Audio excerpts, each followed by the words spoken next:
Pues yo me quedo aquí.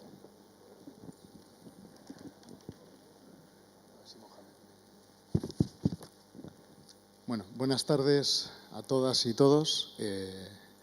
Bienvenidos a la tercera conferencia del ciclo de conferencias Matemáticas en la vida cotidiana. Es un auténtico placer volver a estar aquí con todas vosotras y con todos vosotros. Y antes de nada quisiera agradeceros el que año a año y jueves a jueves estéis aquí con nosotros. Antes de ir un poquito más allá, me gustaría, como siempre, agradecer a todas las personas y entidades que hacen posible que organicemos esto. Por una parte, Bidebarrieta Kulturgunea y el Ayuntamiento de Bilbao. No quiero olvidarme una vez más de Begoña Morán, que siempre nos ha apoyado y nos apoya.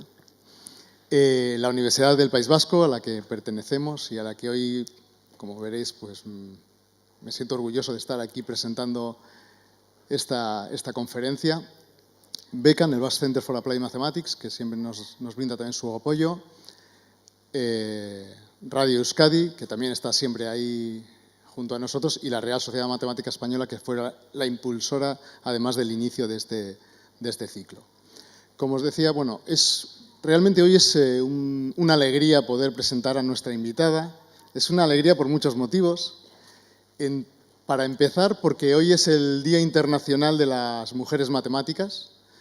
En memoria y en honor de Maryam Mirzakhani, pero además se da la circunstancia de que Florence Nightingale también nació tal día como hoy, por lo tanto es el Día de las Enfermeras, a las que también quiero felicitar, por cierto, y por lo tanto creo que hoy era un bonito día para que tuviéramos a nuestra invitada, que es además mi y nuestra rectora, Eva Ferreira, y entonces por eso es todo un orgullo y una alegría que esté con nosotros.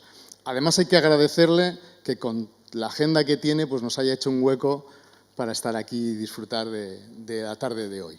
Os voy a presentar un poquito, porque no lo que es el currículum de Eva. Eva es matemática, doctora, catedrática en Economía por la UPV-HU, máster en Probabilidad y Estadística por el Instituto Curán de la Universidad de Nueva York. Bueno, tiene una dilatada carrera en investigación, docencia y también divulgación, en particular científica. Ha sido vicerrectora de Asuntos Económicos, vicerrectora de Organización Académica y secretaria general de la Universidad del País Vasco. Además, ha sido directora de la Agencia de Calidad del Sistema Universitario Vasco, Unibasc, y, por supuesto, es nuestra rectora de la Universidad del País Vasco. Muchas gracias, Eva. Eskerrik asko. Eskerrik asko, Raúl.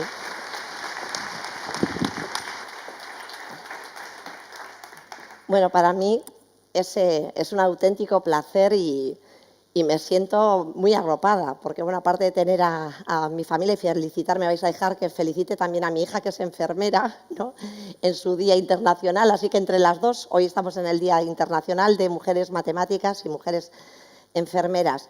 Pero también he tenido una sorpresa al ver aquí a profesores míos de la carrera y me ha entrado un poco de nervios. A ver si me van a suspender retroactivamente, ¿verdad?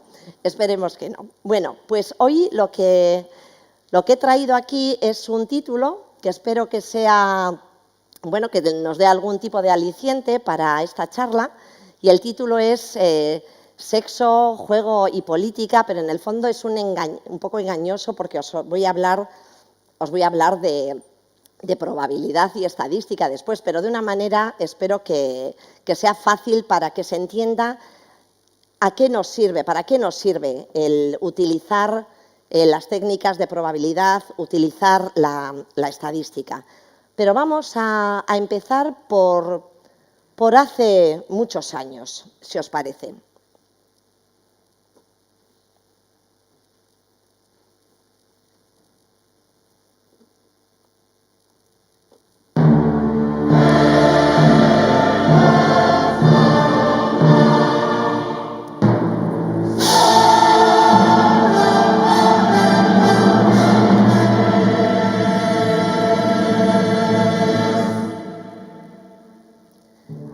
Esta que suena es una pieza de Carmina Burana, que dice que la fortuna es la emperatriz del mundo. Y vamos a leer ese poema. oh fortuna, como la luna cambiante, siempre creciendo y decreciendo. Detestable vida, primero oprimes y luego alivias a tu antojo. Pobreza y poder derrites como el hielo. Y en este cuadro que veis aquí, esta pintura del siglo XIV, podemos ver a la diosa Fortuna, que es una diosa ciega, que es la diosa del capricho, está jugando con la rueda de la suerte, con el azar, con el destino que nadie conoce, con la buena y con la mala suerte.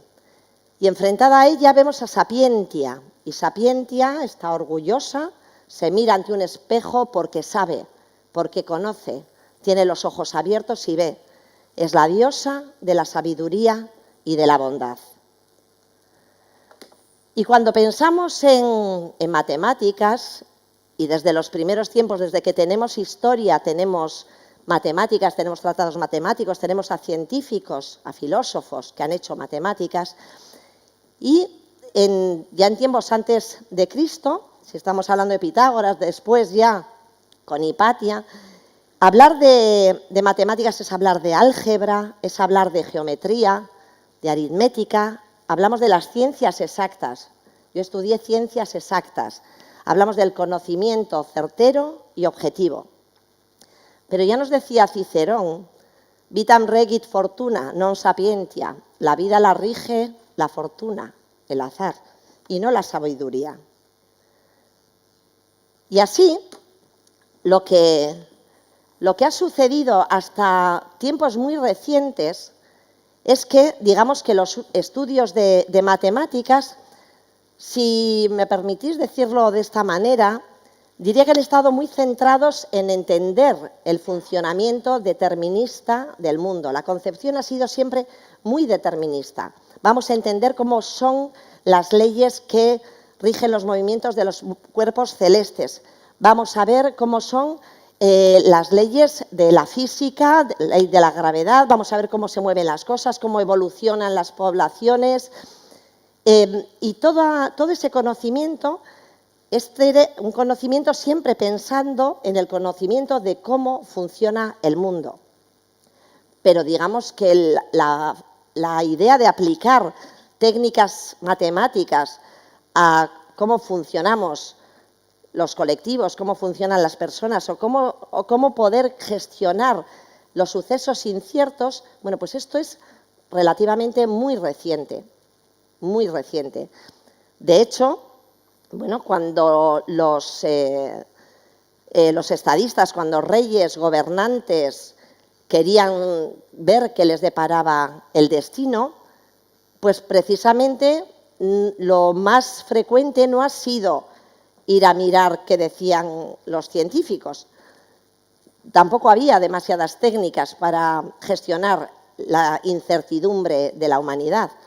Teníamos el oráculo de Delfos, teníamos a Rasputín asesorando a la familia Romanov, a los zares, teníamos a John Dee, que por cierto era matemático, pero a efectos de asesorar a los reyes, a Felipe II creo en particular, lo que utilizaba era, bueno, pues llamamientos a los ángeles, ¿no? Bueno, pues la parte matemática la usaba para sus conocimientos de aritmética, pero la parte de premonitoria, la parte de asesoramiento, pues bueno, ahí se usaban otras técnicas, ¿no? Más de brujería, de astrología, cosas de ese tipo.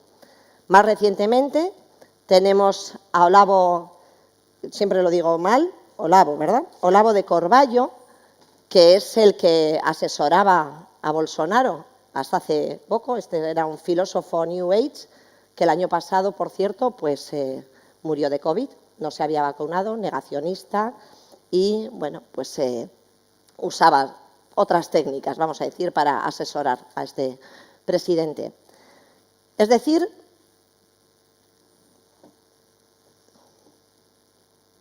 que hemos tenido, bueno, pues esta forma de proceder a lo largo de los siglos, ¿no?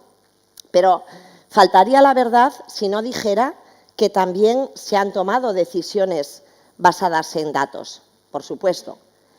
Y ya desde el antiguo Egipto fijaros ahí hablamos de los años 3050 a.C., ya tenemos documentación de que los faraones recopilaban datos relativos a la población, a las riquezas de los países.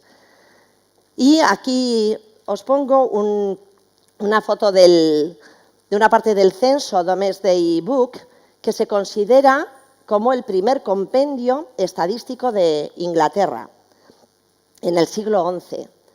Bueno, con razón, cuando hablamos de estadística, hablamos de la sintetización de datos que proviene pues, de la palabra Estado, ¿no?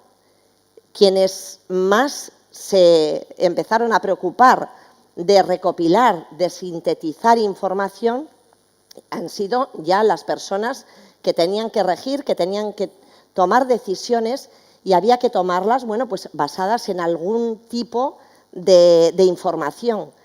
Claro, hablar de información cuando hablamos de muchísimos individuos que ya empezaban a poblar la Tierra, ¿no? en estos siglos, evidentemente no es fácil. Por lo tanto, necesitábamos ya técnicas que nos permitieran construir una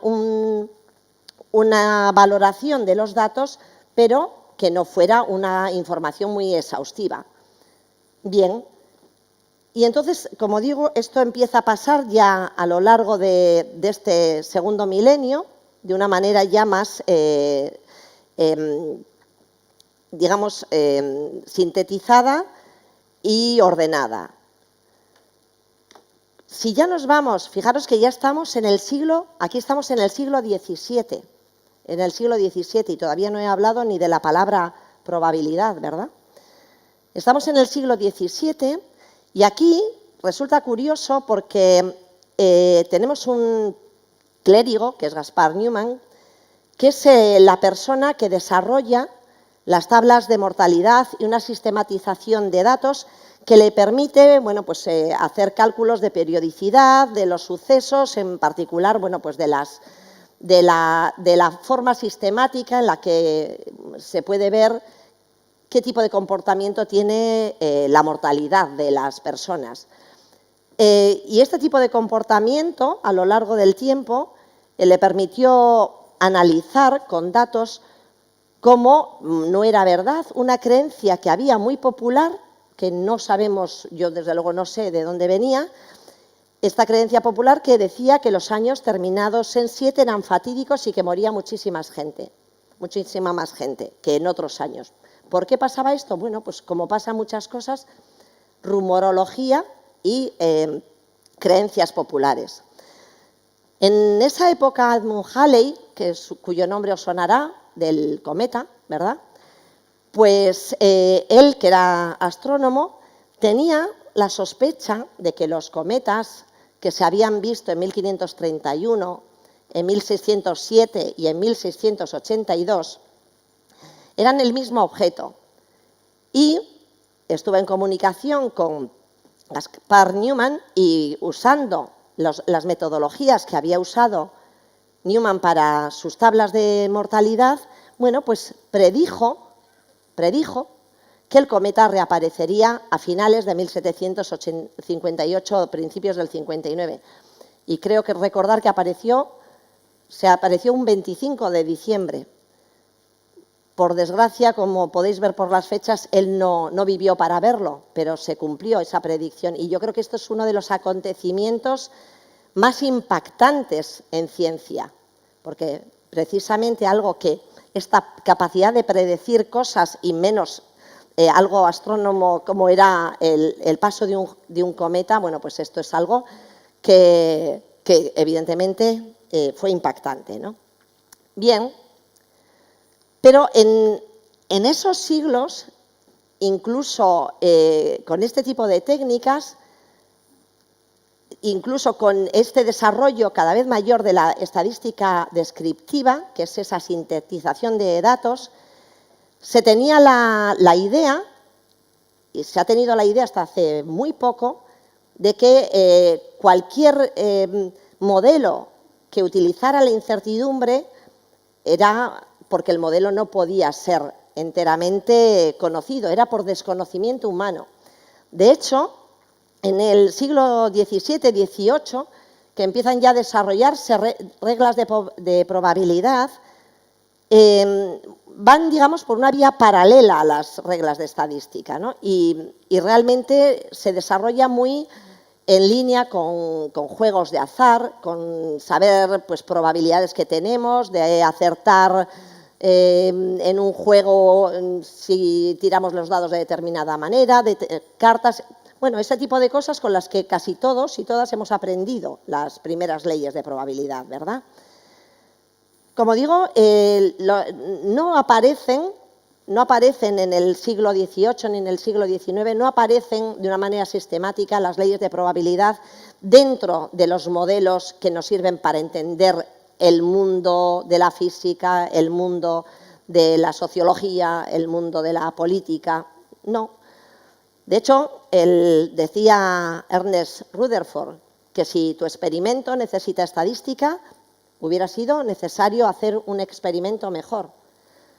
A primeros del siglo XX, si hay alguna física en la sala, bueno, pues el tema de la mecánica cuántica, esto nos trae todavía de cabeza, ¿verdad? Porque precisamente lo que empieza a hacer esto ya es introducir la incertidumbre en los propios modelos. Y esto es algo que a Albert Einstein le descuadraba y dijo aquella famosa frase, ¿no? En la crítica a la mecánica cuántica: perdonadme, pero Dios no juega a los dados con el universo. Luego ya no recuerdo muy bien quién fue que dicen, sí, no solo juega, sino que además los esconde. Y esto, fijaros que con todo esto nos hemos llegado estamos en el siglo XX, o sea, tenemos geometría, tenemos aritmética desde antes de Cristo, desde que casi tenemos documentación histórica, y hablar de probabilidad, hablar de la ciencia de la incertidumbre, esto es, insisto, en términos humanos, muy, muy reciente. Y yo diría que ese paso de la probabilidad al mundo de la ciencia por la puerta grande y ese paso de la estadística al mundo de la ciencia por la puerta grande nos lo da el juntar las dos cosas y poder hablar de inferencia estadística. Y esto es algo que, de una manera o de otras, todos estamos acostumbrados a ver, a oír. ¿Por qué? Porque nos llenan todos los días casi en noticias de resultados de encuestas sobre opinión. Tenemos un montón de datos que nos dicen pues, más de sondeos, etcétera, etcétera, ¿no? Y siempre lo que tenemos siempre lo que hay es estimaciones de lo que pasa o estimaciones de lo que pasará, basándonos en unos datos y utilizando unas leyes de probabilidad que nos hacen medir la precisión o la imprecisión de los resultados que estamos dando. Bueno, pues, pero como digo, todo esto es muy reciente, muy reciente. La inferencia estadística, digamos que de la mano de los Pearson, padre e hijo, de Fisher, con la sistemática de Kolmogorov y la capacidad de modelizar las ecuaciones bajo incertidumbre de Wiener, pues es lo que hace que en la primera mitad del siglo XX se desarrolle muchísima ciencia matemática a partir de la teoría de la probabilidad y de la inferencia estadística, y ya en la segunda mitad del siglo XX diría que no hay revista, que no hay artículo científico, que no hay ciencia, que no hay rama científica ni ámbito del conocimiento que no ponga un estadístico a su lado para hacer tablas y para tener bueno, pues algún tipo de base científica sobre resultados que hace con experimentos, ¿no? Bien, de alguna manera, lo que llevamos haciendo diría sobre todo desde esta segunda mitad del siglo XX, es sistematizar aquello que ya Descartes pensaba sin articularlo de esta manera tan científica.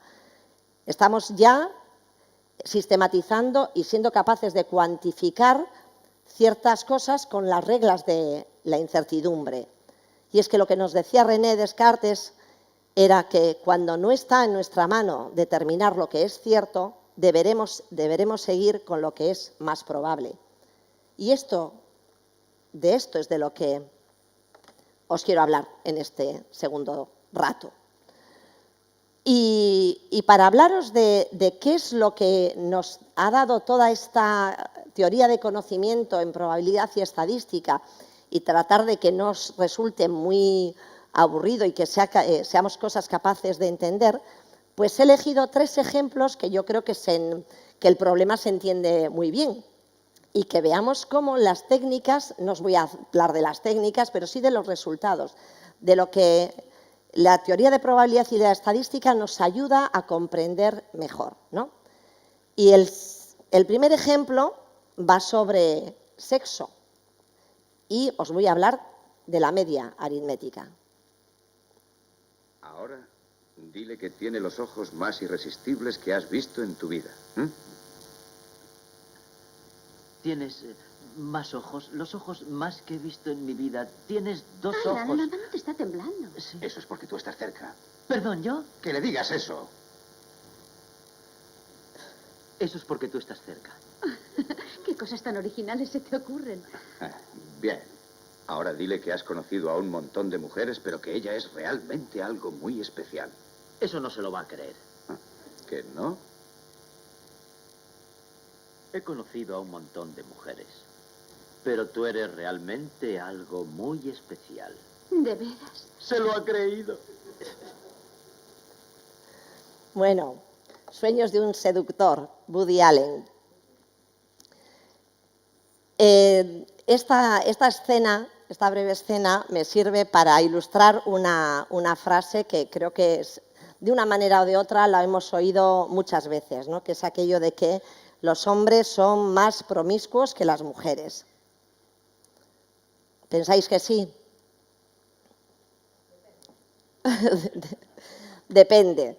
Pero bueno, a mí que me toca dar clases de estadística, ¿no? El depende, cuando lo queremos sistematizar, lo que decimos es, bueno, en promedio, esto es así, claro, cada persona individualmente tendrá su propio comportamiento, pero a veces nos interesa saber qué pasa de forma general, qué pasa en promedio, ¿no? Bueno, aquí tenéis, hay muchísimas encuestas sobre comportamiento sexual. Me voy a limitar a lo que es las relaciones heterosexuales, ¿vale? Hombre-mujer. Y aparte del morbo, y que tiene que todos empecemos a mirar a ver qué pasa y tal, ¿no? Tiene la parte de estudio que es importante, o sea, saber estas cosas es importante, por ejemplo, para detectar formas de evolución de enfermedades venéreas, de enfermedades de contagio sexual, etcétera, etcétera. En este caso particular, la encuesta la hace, bueno, pues una empresa que vende preservativos, ¿no? Y que, por cierto, hace encuestas muy, muy buenas. Bien. En este resultado lo que sale es, bueno, por países, en las medias del número de parejas heterosexuales diferentes a lo largo de toda la vida, ¿vale? Y lo que podéis ver ahí, si queréis fisgar y tenéis morbo, pues aparece por países cuál es esa media, la media del país. Pero aparte de eso, bueno, si queréis está España... por donde está bastante abajo, ¿eh? Yo, Euskadi porque no aparece, yo creo que se iría de la tabla seguramente, no lo sé. Bueno, bromas aparte, lo que aparece ahí es que lo que se reporta es que los hombres tienen más parejas sexuales que las mujeres, un 10,2 comparado con un 6,9. Vale, pues bien. ¿Lo explicamos? Jolín, yo he visto esto explicado de muchas maneras diferentes. Richard Dawkins nos decía en El gen egoísta que la vida del hombre está determinada en gran medida por la cultura, más bien que por los genes, que es posible que los machos humanos tengan una mayor tendencia a la promiscuidad, las hembras a la monogamia, y que bueno, y se preguntaba que igual respecto de estas dos tendencias, pues habrá circunstancias culturales, etcétera, o circunstancias ecológicas, ¿vale?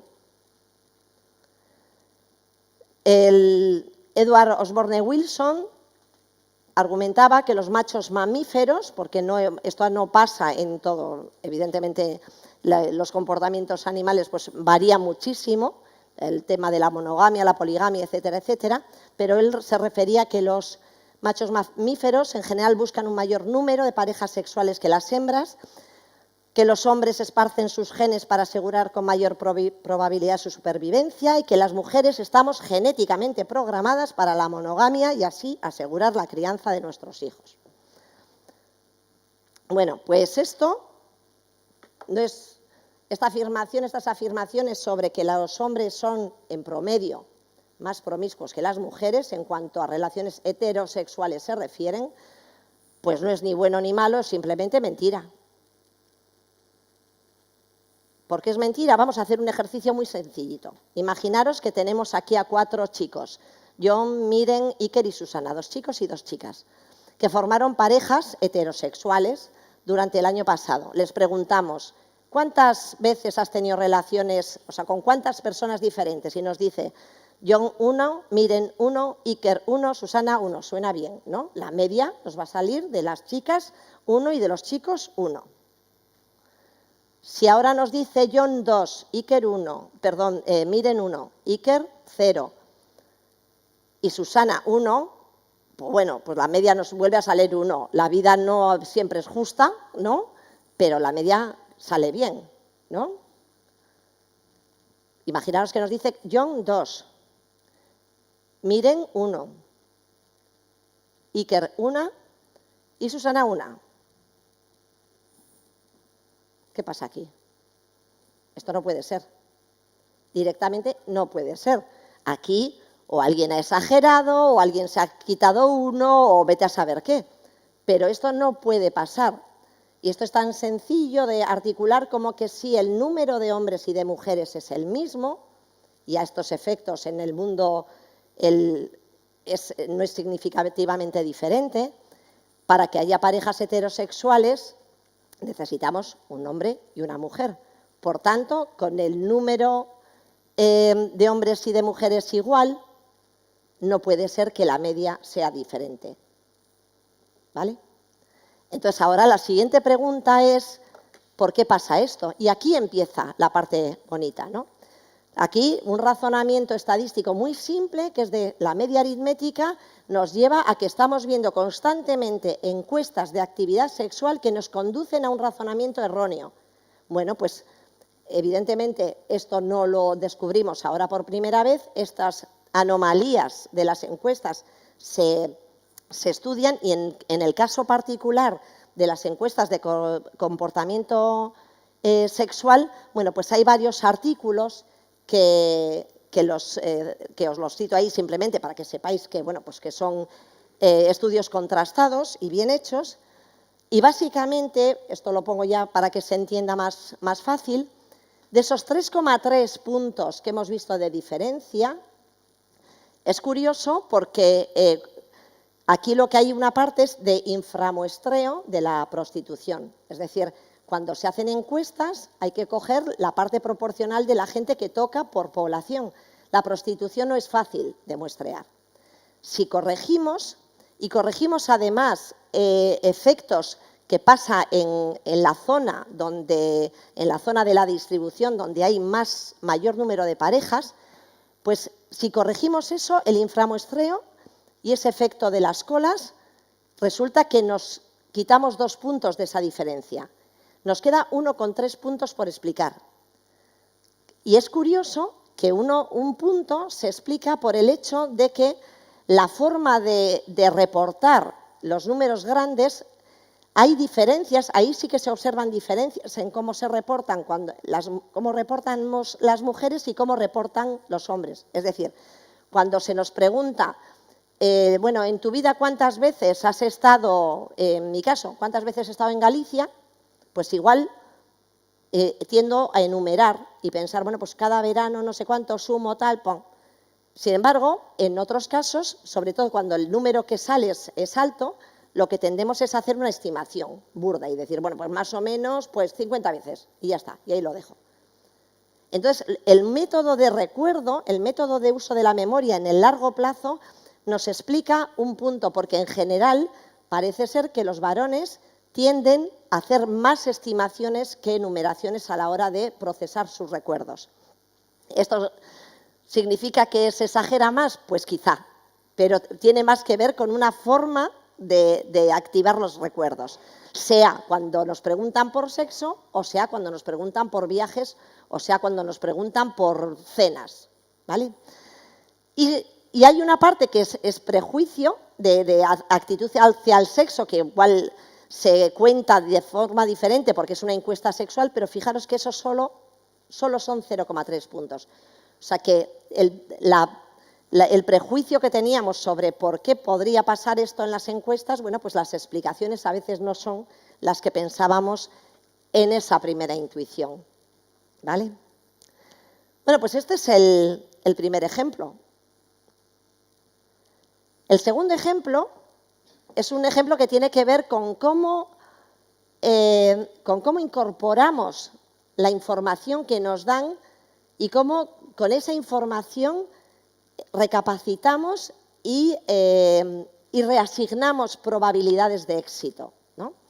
Y bueno, pues ahora vamos a jugar un poco. Y este juego, vamos a hablar del problema de Monty Hall, o que si preferís más cercano sería el problema de las 3 puertas del 1, 2, 3, responda otra vez, pues nos lo va a explicar Kevin Spacey. Bien, a ver, démosle a Ben la oportunidad de sumar puntos, ¿os parece? A esto lo llamaremos el problema del presentador de concursos, ¿de acuerdo? Ben, imagina que vas a concursar y se te ofrece elegir entre 3 puertas distintas, ¿de acuerdo? A ver, tras una de estas puertas hay un coche nuevo, tras las otras 2, cámaras. ¿Qué puerta elegirías, Ben? ¿La número 1? La número 1, Ben elige la puerta número 1. Ahora, el presentador, que por cierto sabe lo que hay detrás de todas las puertas, decide abrir otra puerta, digamos que elige la número 3, tras la cual aparece una cabra. Y ahora, Ben, el presentador va y te dice, Ben, ¿sigues con la puerta número 1 o la cambias por la 2? ¿Ve? ¿Te interesa cambiar de puerta? Sí. Espera.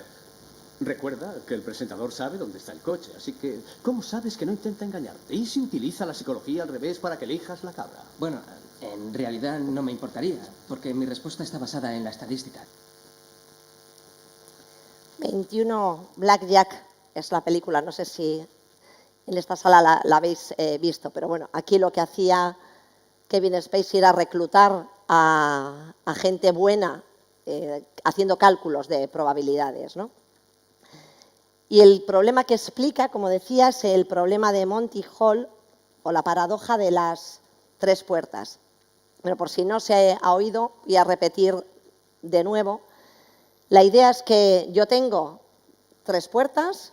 En el caso del problema de Monty Hall, lo que teníamos era cabras o coche, que era el premio, ¿no? En el caso del 1, 2, 3, lo que había era la calabaza, ¿no? O el coche. Bueno, pues lo que hace el presentador es ofrecer la posibilidad de elegir una de las 3 puertas. Cuando el concursante elige una, el presentador, que siempre actúa de la misma manera, dice, bueno, pues de las 2 puertas que quedan sin abrir, te voy a enseñar una, te voy a abrir una en la que no está el coche. ¿Qué haces? Te cambias, y ahora, ¿os acordáis? Bueno, pues según seamos mayores, de Kiko Legar o de ¿cómo era? ¿no? Mayra Gómez, Kemp, etcétera, ¿no? Según quien fuera, pues te decía, te metía indecisión en el cuerpo, ¿no? Cambias, no cambias. Ay, no, yo me quedo con la primera, que me ha gustado más. No, pues, ¿qué es lo que solemos hacer con esto? ¿Qué es lo que suele pasar con este problema? Que la forma de recalcular que hacemos normalmente es pensar que yo, si tengo 3 puertas y he elegido una entre 3, 1/3, ¿no? Tengo la probabilidad de 1/3 de haber dado con la puerta buena. Luego va el presentador y me abre una de las otras 2, la descarto de mi cabeza. La descarto de mi cabeza y entonces pienso, digo, bueno, pues si me cambio, bueno, he descartado una, entonces me queda 2 puertas, yo he cogido una, mi probabilidad de acertar es 1/2 y de cambiarme, pues 1/2. Y ya está, pues me quedo, hago lo que me da la gana. Y como le he cogido cariño a la primera puerta, y además tenemos, y esto lo saben los que gestionan concursos y diseñan concursos, saben que tenemos una cierta tendencia a quedarnos con las primeras opciones, ¿vale? Bueno, pues en este caso, lo importante es saber qué es lo que pasa, como casi siempre si jugamos a esto de esta forma muchas veces, ¿no? Y las ventajas las tienes cambiando. ¿Por qué? Vamos a ver ahora por qué sale esto. Bueno, simplemente quería apuntaros aquí que este problema se hizo famoso en los años, ya no recuerdo, 60, 70, con von Savant, columnista que contestaba esta cuestión planteada por un lector de la revista Parade en 1990, sí, que he dicho 60, 90, sí. Que, por cierto, von Savant tenía por entonces el récord Guinness de mayor coeficiente intelectual registrado, como curiosidad. Bueno, pues este problema, la solución formal nos la da Thomas Bayes, nos la da el famoso teorema de Bayes o teorema de la probabilidad a posteriori o teorema de la probabilidad revisada, que lo que viene a decir es que el hecho de que el presentador nos enseña una puerta no es trivial y ese hecho es informativo y esa información la tenemos que procesar y, por tanto, una cosa es la probabilidad que pensábamos al principio, que era 1/3,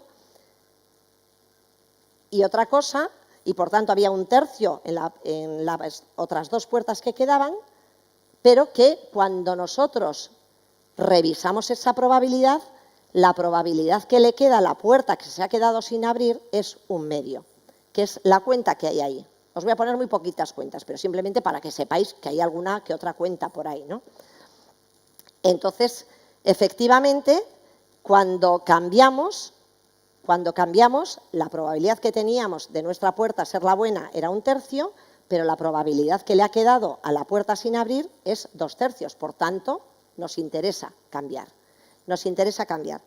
Bueno, nos podemos quedar diciendo, jolín, pues yo no acabo de verlo, yo me hubiera quedado a mí, yo no entiendo.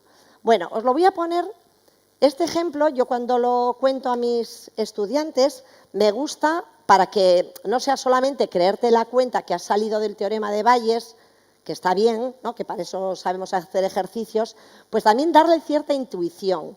Fijaros, imaginaros que en vez de ponerlo con 3 puertas, lo pongo con, ¿cuántas tengo ahí? 6, con 6 puertas. Y entonces yo elijo una puerta y digo, bueno, venga, la puerta 1, ya está. Pedro, te voy a poner a concursar, ¿te parece bien? Ya has elegido la puerta 1. Pero entonces yo ahora soy la presentadora y de las 5 puertas que quedan, abro las que no tienen el coche detrás. Y abro la 2. Y hay una cabra, o calabaza, lo que queráis. Abro la 3 y sale una cabra. Abro la 4 y sale una cabra. No abro la 5 y abro la 6ª y hay una cabra. Y ahora te digo, Pedro, ¿qué haces?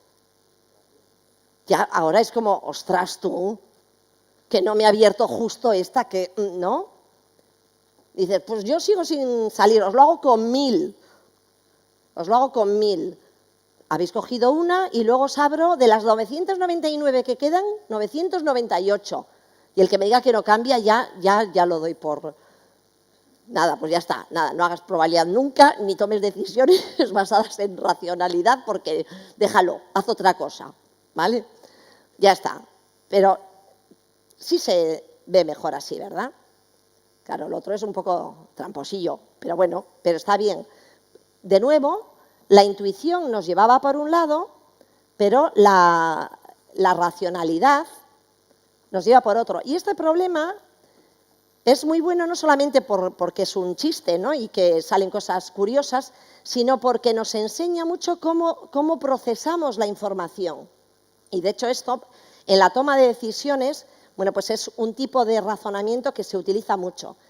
Y es el hecho de que racionalmente no siempre lo hacemos de la mejor manera posible y no siempre utilizamos las decisiones de forma racional. Y esto es importante también tenerlo en cuenta, sobre todo en tema de decisiones en economía, en política, porque cuando llegamos a soluciones eficientes, llegamos a soluciones pensando que todos los individuos son racionales. Bueno, pues a veces hay que saber que no siempre tomamos las decisiones de forma racional. No vamos a poner ejemplos, ¿verdad?, de la política, mejor no. Bueno, von Savant, os he hablado antes, columnista, récord Guinness, ¿Qué aspecto creéis que tenía?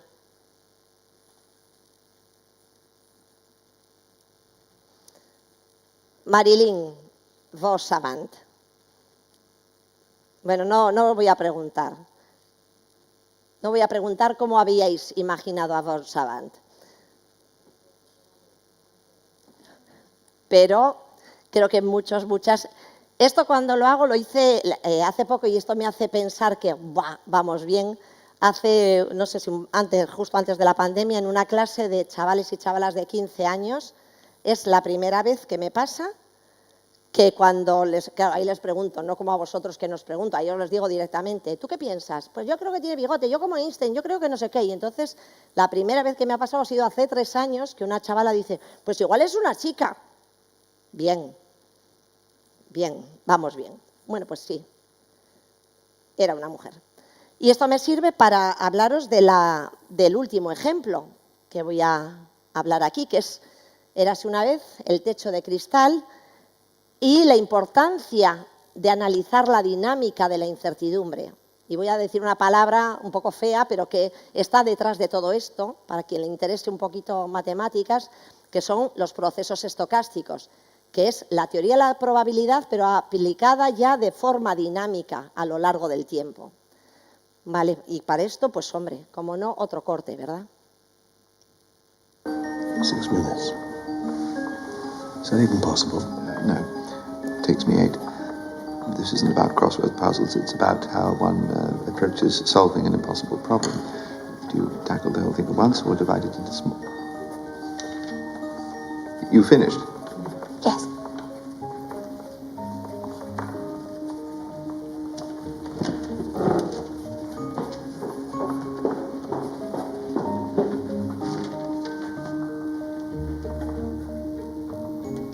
Five minutes and 34 seconds.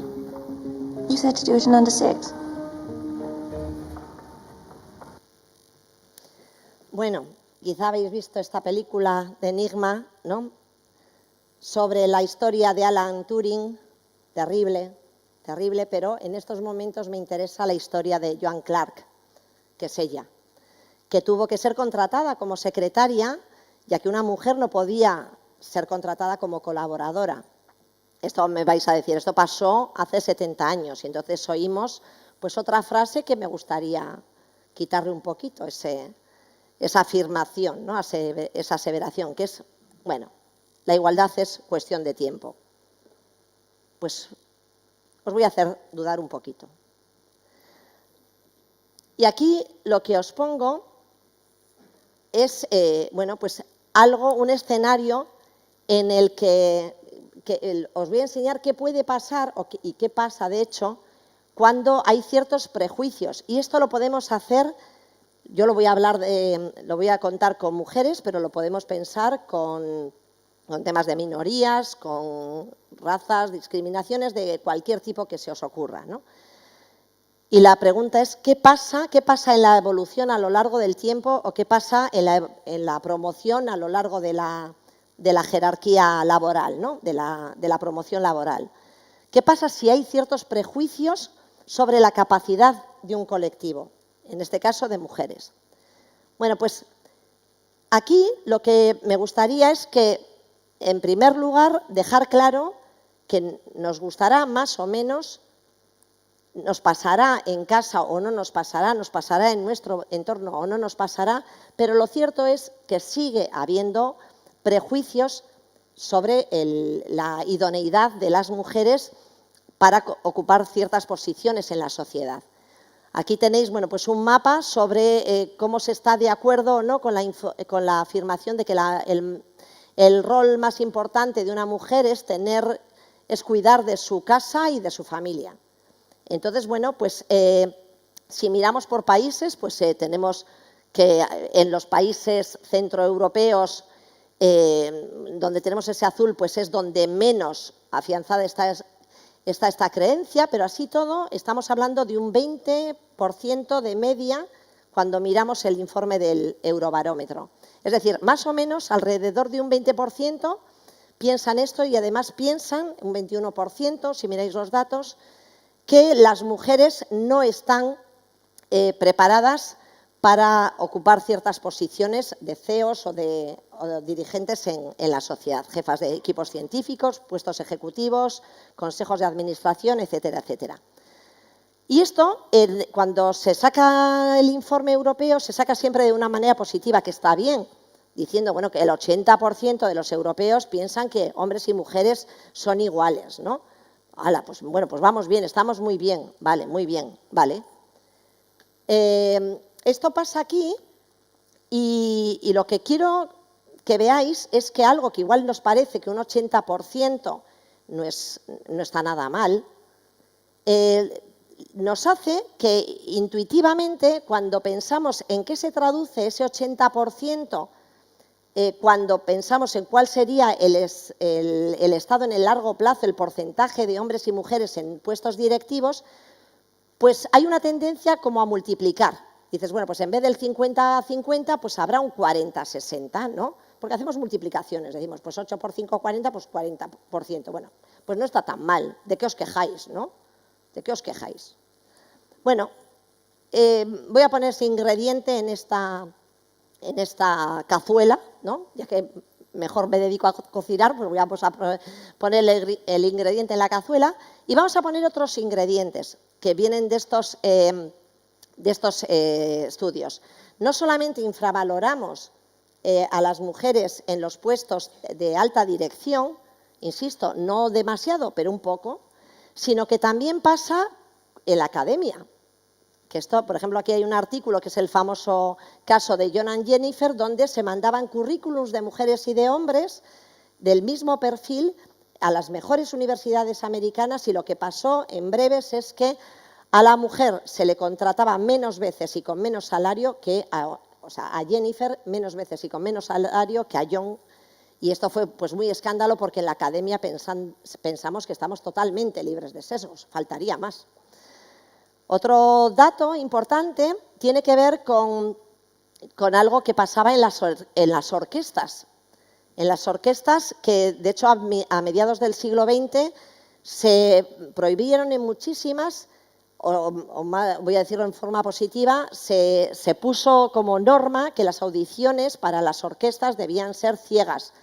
Y se vio que eso supuso que las mujeres se presentaran muchísimo más a las audiciones y además tuvieran muchísimos más contratos que cuando se hacían viendo a la persona que tocaba. De nuevo, los músicos nos decían que qué más me da que sean ciegas o no, que si yo lo que voy a hacer es oír. No es verdad, tenemos prejuicios, admitámoslo.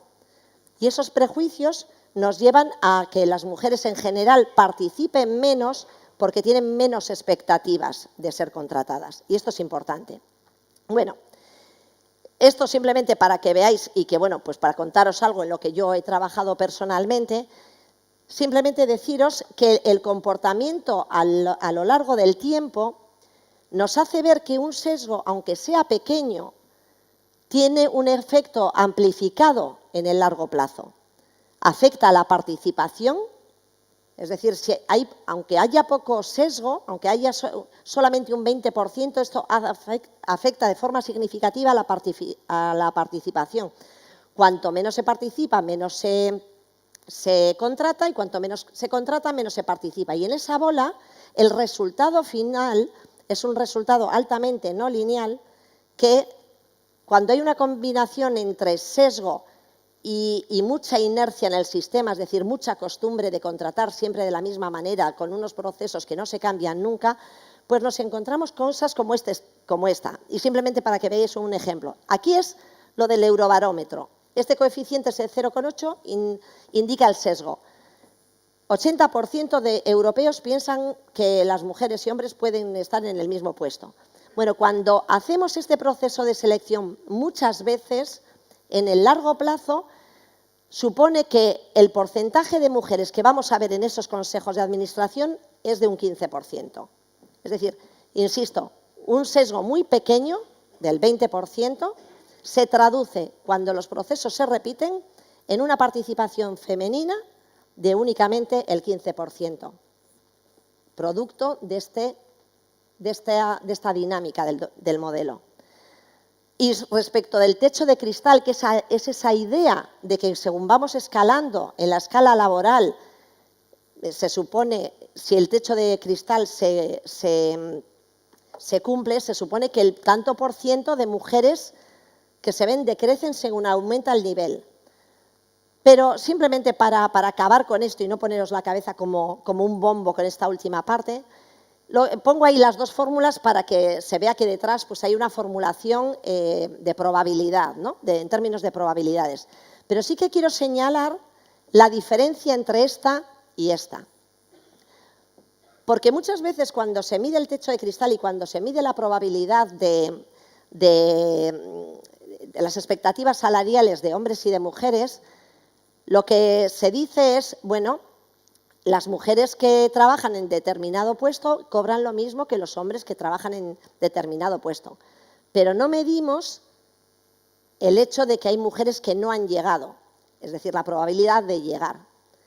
Y cuando miramos esto, hay veces que medimos qué posibilidades tiene una mujer cuando entra a la carrera académica de llegar, vamos a pensar, a catedrática, frente a las posibilidades que tiene un hombre cuando llega a la carrera académica, cuando empieza, de llegar a catedrático. Si la mujer tiene menos que las de hombre, pues entramos en que hay un techo de cristal, por decirlo fácil, ¿vale?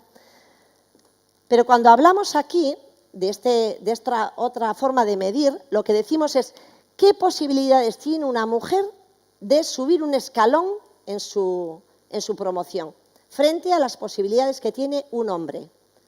Bueno, pues simplemente, como dejaros para acabar con esta reflexión, es la siguiente afirmación. El hecho de que la forma de medirlo y la forma de hacer los estudios importa y mucho.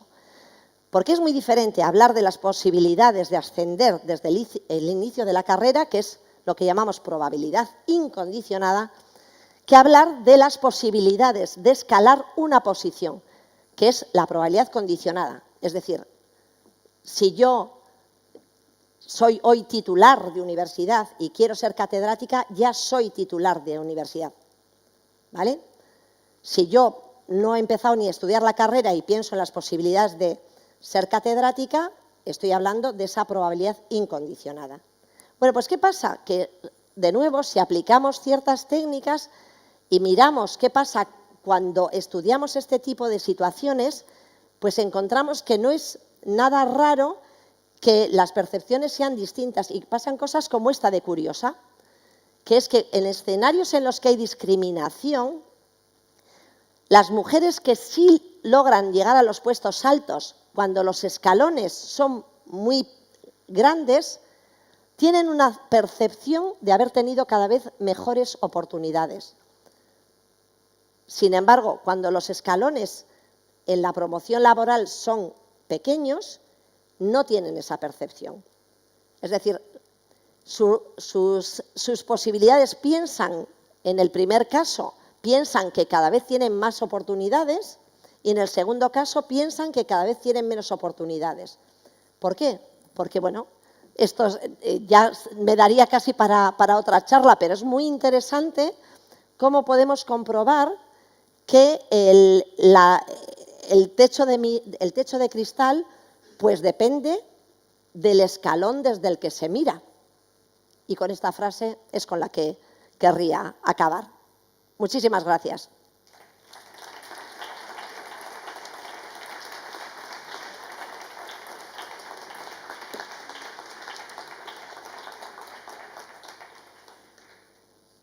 Muchas gracias, Eva. Ha sido un placer escucharte. Bueno, ahora llega el turno de las preguntas. Os animo a hacer preguntas a nuestra invitada. Con el micro. El escalón más alto, o sea, la mujer que a la primera escala el escalón más alto, ¿qué pasa? Que se valora menos que cuando luego en otro concurso o lo que sea asciende con uno más bajo. No, eso no entendí. No, a ver, es que lo que no sé si te he entendido lo que has preguntado, no he entendido muy bien la pregunta. Pero bueno, voy a responder algo, sí, voy a aclarar lo que ha sido esta última parte. Lo que... ¿Esto ya se ha apagado? ¿O así?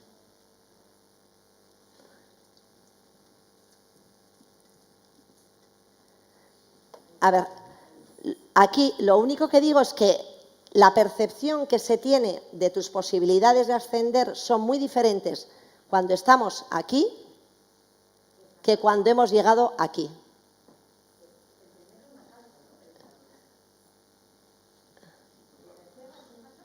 No, son iguales, que no, es simplemente decir que la percepción que tenemos de las posibilidades de ascenso depende mucho de dónde está situada de partida.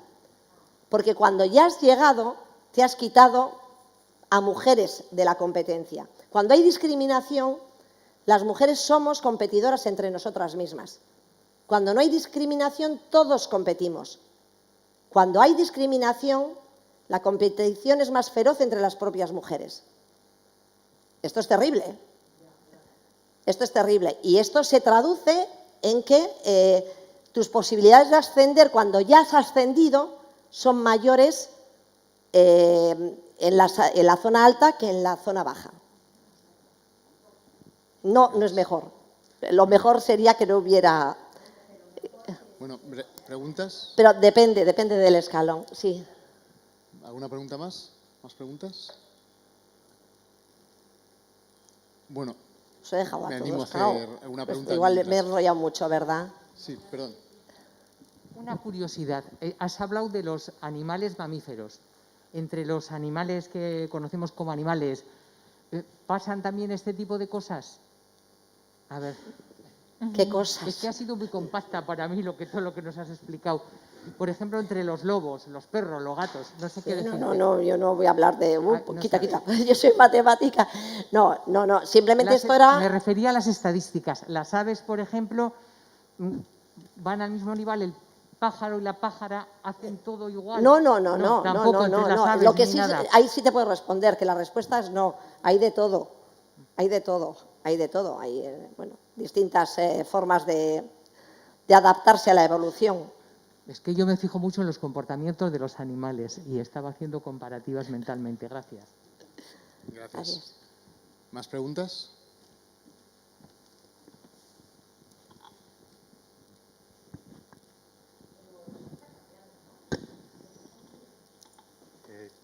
Yo quisiera preguntarte el aspecto que has comentado antes pasa un poquito cuando has comentado lo del informe del Eurobarómetro, cuando has dado los datos del 20% o del 80% del tipo del cambio de visión que se le da, porque has comentado, sí, el 20% piensa que las mujeres no están preparadas para ciertos puestos, el 80% piensa que están preparadas para ciertos puestos.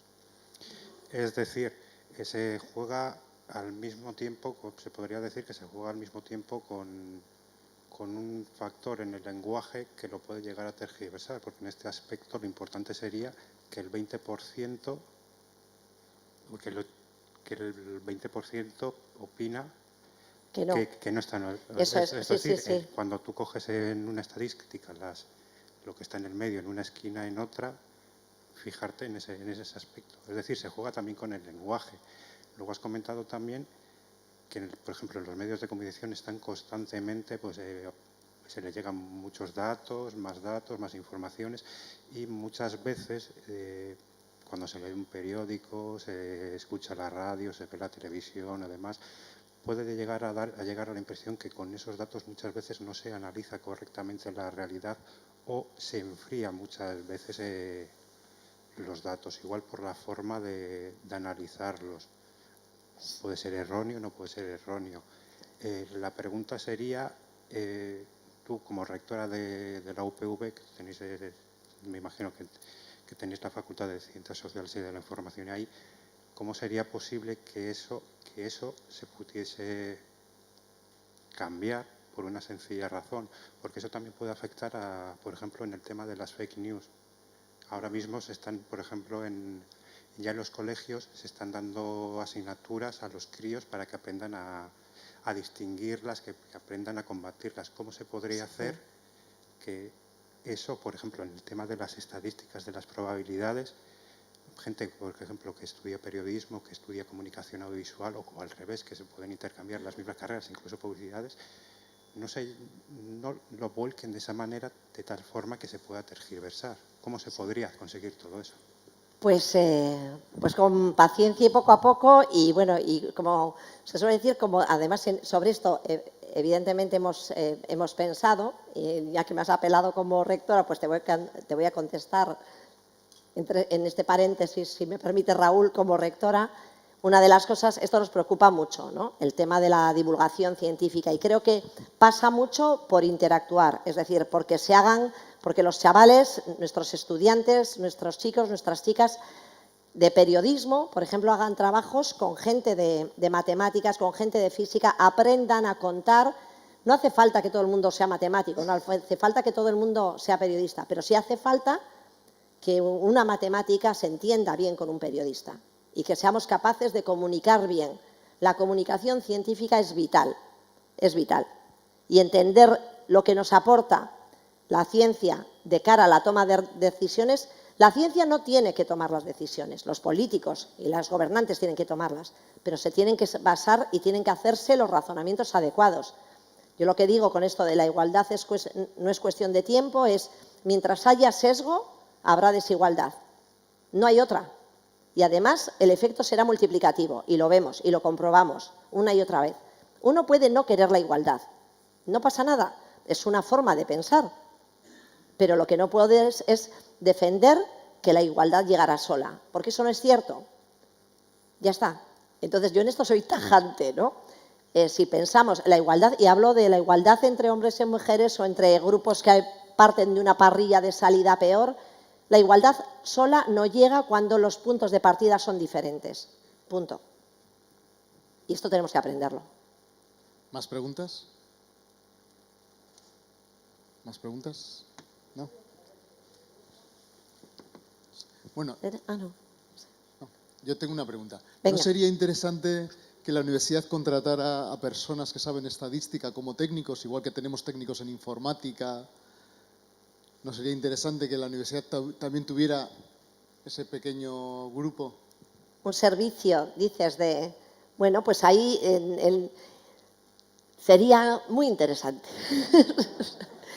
Yo digo, esto ahora, jolín, claro, tiene que haber una cierta confianza de la sociedad, ¿no? Yo creo que la universidad, de hecho, es la institución que genera más confianza, y la confianza se tiene que traducir luego en presupuestos.